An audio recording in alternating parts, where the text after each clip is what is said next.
Насамперед подякувати команді Київського безпекового форуму за активність під час проведення Євроатлантичного саміту у Гаазі. Київський безпековий форум проводить надзвичайно важливу зустріч, щоб Україна була представлена на належному рівні. Так і відбулися зустрічі. Слава Україні, пане прем'єре, вітаю вас. Героям слава, вітаю, пане Антін. Ну що, насамперед просив би, щоб ви поділились і власними рефлексіями, і відчуттям ситуації, так, що зараз відбувається у Гаазі, коли ми говоримо про саміт НАТО. Знаєте, рефлексій в мене дуже багато. От я думав навіть, як будувати розмови з нашими партнерами і союзниками. І найкраща побудова розмови – це коли я розповідаю, як українці себе відчувають в Україні. І що українці відчувають. Я був абсолютно з ними відвертий і щирий, сказав: хлопці, дивіться, крім слів, потрібні дії. І ці дії повинні бути спрямовані тільки на одне. Україна повинна перемогти в цій війні. І перемога в цій Україні – це коли в цій війні, це коли Україна збережеться. Перемога в цій війні – це коли Україна отримає безпекові гарантії. Перемога в цій війні – це коли Путін буде позбавлений можливості розпочати нову агресію. Перемога в цій війні – це коли ви будете в безпеці, тому що Україна перемогла. І з приводу взагалі самого саміту, які у мене думки, і ви ж брали інтерв'ю у фактичного міністра оборони Європейського Союзу, комісара з питань оборони пана Кубіліуса, з яким ми мали дуже тривалу розмову. І це людина, яка насправді знає, як допомагати Україні, і в принципі робить багато в брюссельських коридорах для того, щоб Україна отримувала відповідну допомогу. І зараз от у нас щойно завершилась зустріч парламентської асамблеї НАТО. Що таке парламентська асамблея НАТО? Це члени парламентів всіх країн-членів НАТО. І от були віце-президенти цієї парламентської асамблеї і члени цієї асамблеї. Чому це було важливо і чому ми зробили цю зустріч в Гаазі?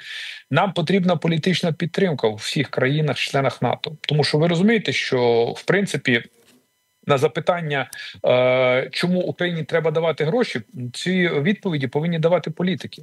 І якщо політики дають невірні відповіді, вони програють вибори. Якщо вони програють вибори, вони їх не хочуть програвати. Якщо вони їх не хочуть програвати вибори, тому що у них немає правильної відповіді на питання, чому Україні не треба допомагати, так вони тоді не будуть допомагати Україні. І сьогодні, я вам скажу, ми зробили, в принципі, непогану роботу з тією метою, щоб парламенти країн-членів НАТО і політики країн-членів НАТО, приїхавши до своїх держав, мали чітку позицію, чому в їхніх інтересах допомагати Україні.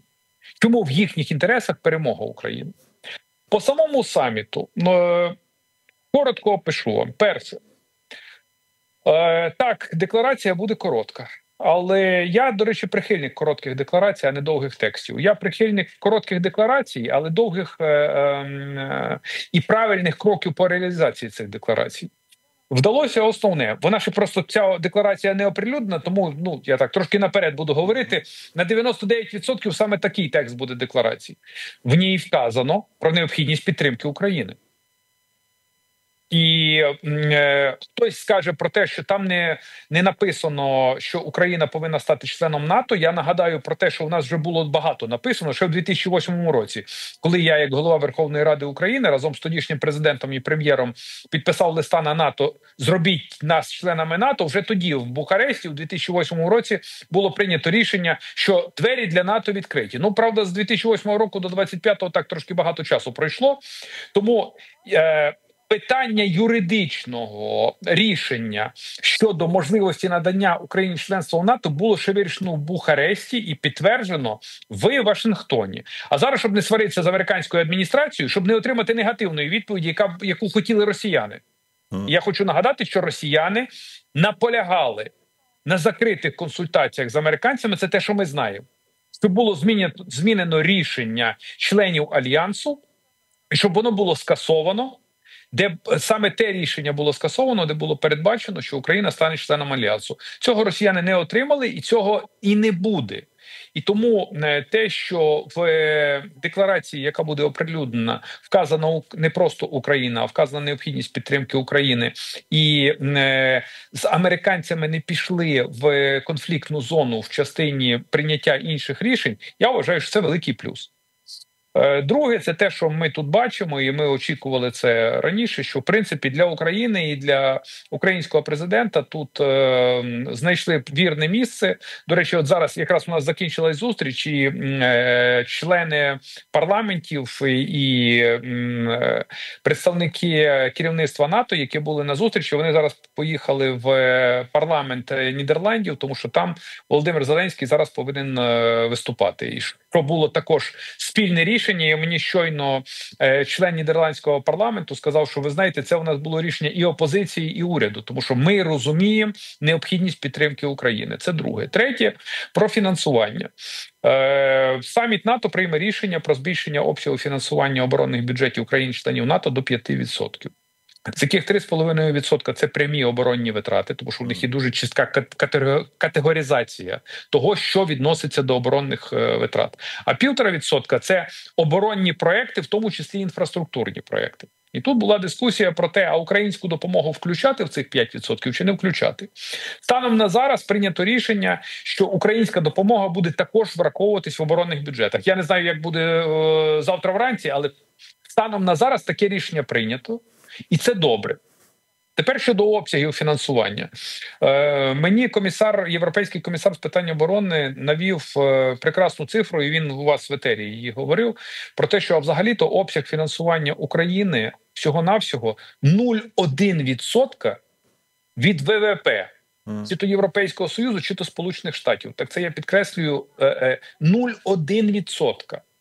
І його політична позиція в тому, що немаловато. Тобто, це ж в наших інтересах. Наступне – це те, що сьогодні генеральний секретар НАТО Марк Рютте говорив про необхідність фінансування української військової промисловості. І обсяг, до речі, фінансування, який вони сьогодні об'явили, він від 35, і він навіть сказав, до 40 мільярдів доларів. Він каже, що це більше, ніж в минулому році. Я хочу перевірити ці цифри. Але весь цей обсяг тягне на собі Європейський Союз, Велика Британія і Канада. Тобто без Сполучених Штатів. Звичайно, в сфері невизначеності у нас позиція американської адміністрації. Станом на сьогодні ніякого додаткового фінансування від Сполучених Штатів немає. Дискусії про те, що воно точно буде, також немає. Але принаймні хоча б в Вашингтоні хоч голоси почали з'являтись про те, що треба Україні допомагати. Чого не було ще декілька місяців тому. Але нам треба виходити з того, Антін, що Європейський Союз, Канада і Великобританія взяли на себе левову частку фінансування. І станом на зараз і на поточний рік обсяги фінансування забезпечені. Дякую. Така ситуація. Дякую, пане прем'єре, за вашу роботу на саміті НАТО у Гаазі. І дякую вам за пряме включення.